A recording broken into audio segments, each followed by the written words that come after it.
భారత సైనికులకు తలవంచి వినయంగా సెల్యూట్ చేస్తున్నామని కేంద్ర మాజీ మంత్రి కాంగ్రెస్ పార్టీ నాయకులు చింతా మోహన్ అన్నారు. భారతదేశ ప్రతిష్టతను కాపాడుతున్న సైనికులకు కాంగ్రెస్ పార్టీ తరపున పూర్తి మద్దతు తెలియజేస్తున్నాం. గత సంవత్సర కాలంలో టీటీడీ పరిపాలన భవనం వద్ద కాంగ్రెస్ పార్టీ ఆధ్వర్యంలో 30 సార్లకు పైగా ఆందోళన చేపట్టాం.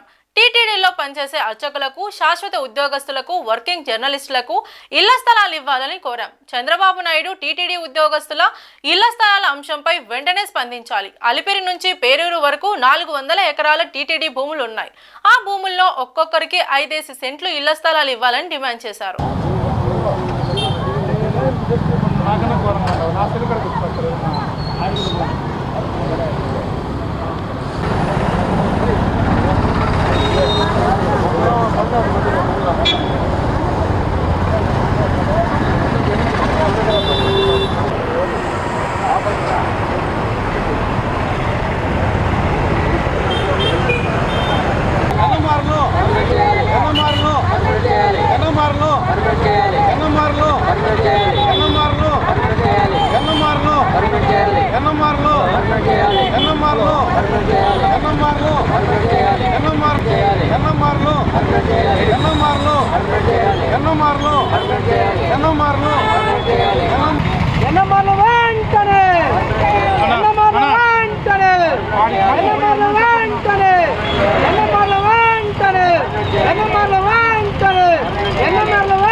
అందరికీ నమస్కారం.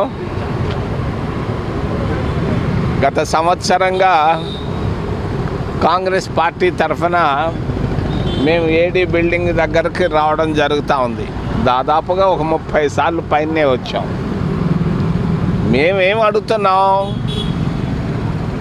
అలిపిరి నుంచి పేరూరు దాకా ఉన్న 400 ఎకరాల టీటీడీ భూములను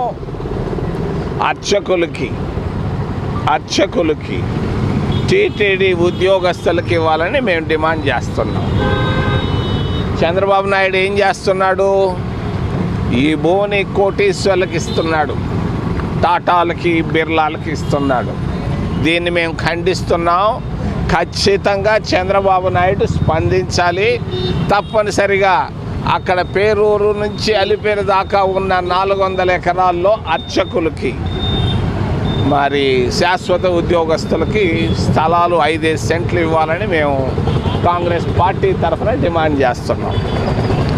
రెండవది, 14-15 సంవత్సరాలు ముఖ్యమంత్రిగా ఉన్నాడు చంద్రబాబు నాయుడు. మరి 14-15 సంవత్సరాల్లో తిరుమల కొండ ఎన్నోసార్లు వచ్చాడు, పోయాడు. కొండలో 500 అంగళ్ళు ఉన్నాయి, 500 అంగళ్ళు ఉన్నాయి. ఈ 500 అంగళ్ళలో ఒక్క ఎస్సీ కన్నా ఇచ్చాడా? ఒక్క ఎస్టీ కన్నా ఇచ్చాడా? ఒక్క ఓబీసీ కన్నా ఇచ్చాడా చంద్రబాబు నాయుడు అని నేను ప్రశ్నిస్తున్నా. మేము అడుగుతున్నాం, దామాషా ప్రకారంగా తప్పనిసరిగా పైన కొండపైన ఉన్న అంగళ్ళల్లో ఓబీసీలకు, ఎస్సీలకు, ఎస్టీలకు కేటాయించాలని రెండో డిమాండ్ మాది. మూడవది, కాంగ్రెస్ పార్టీ అధికారంలో ఉన్నప్పుడు 2800 మందిని ఎన్ఎంఆర్లను మేము పర్మనెంట్ చేశాం ఒక్క జీవోతో. మేము అడుగుతున్నాం చంద్రబాబు నాయుడిని, ఇక్కడ పనిచేస్తున్నటువంటి ఎన్ఎంఆర్లందరినీ శాశ్వత ఉద్యోగస్తులు చేయాలి అని మేము డిమాండ్ చేస్తున్నాం. మూడో డిమాండ్. నాలుగవది, బాగాలేదు పరిపాలన. చంద్రబాబు నాయుడు ఏదో చెప్పుకుంటున్నాడు, ఊరకే సైరన్లు ఇది పెడుతున్నాడు. ఒక్క సంవత్సరంగా తన సొంత నియోజకవర్గంలో ద్రవిడియన్ యూనివర్సిటీలో జీతాలు ఇవ్వలేని చంద్రబాబు నాయుడు గారు, మరి వెంకటేశ్వర యూనివర్సిటీలో గత 3 నెలలుగా జీతాలు రాలేదు.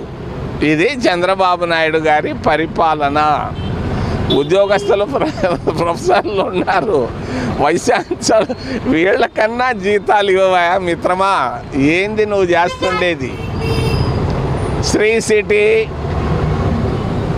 ఇళ్ల నిర్మాణం, నిన్ననే ఒక మంత్రి గారు వెళ్ళి శ్రీ సిటీలో పునాది రాయి వేశాడు ఎల్జీ ఫ్యాక్టరీకి. మేము కాంగ్రెస్ పార్టీ తెచ్చినటువంటి శ్రీ సిటీ 250 ఫ్యాక్టరీలు ఉన్నాయి. ఈ 250 ఫ్యాక్టరీల్లో మేము ఎప్పుడు డంకా కొట్టించుకోలేదు, పేపర్లో రాయించుకోలేదు. వాటికి జరిగిపోతా వచ్చింది, వేల మందికి ఉద్యోగాలు ఇచ్చాం. నిన్న ఒక మంత్రి గారు వచ్చి పేపర్లో ఏమి రాయించుకున్నాడా, అదేందో అయిపోయినట్టు 2000 మందికి ఇస్తారంట. 20 మందో 200 మందికి ఇస్తే మహా గొప్ప, దానికి ఎందుకు డంకా కొట్టడం. చివరిది యుద్ధానికి ముందు మేము ఇళ్ళు కట్టించాం. ఇందిరమ్మ ఇళ్ళు వేల సంఖ్యలో కలెక్టర్ ఆఫీస్ ఎదురుగా ఉన్నాయి.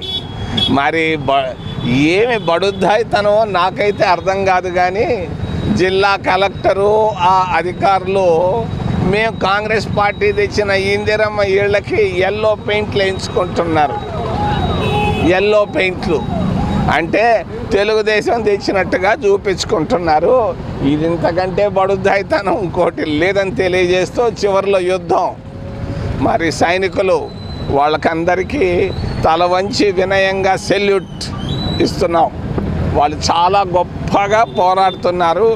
భారతదేశ ప్రతిష్టతను కాపాడుతున్నటువంటి ప్రతి సైనికుడికి మేము కాంగ్రెస్ పార్టీ తరఫున వాళ్ళకి మద్దతు పలుకుతూ ఏదైనా ప్రశ్నలు ఉంటే అడగని మిమ్మల్ని చేతులెత్తి ప్రార్థిస్తున్నా.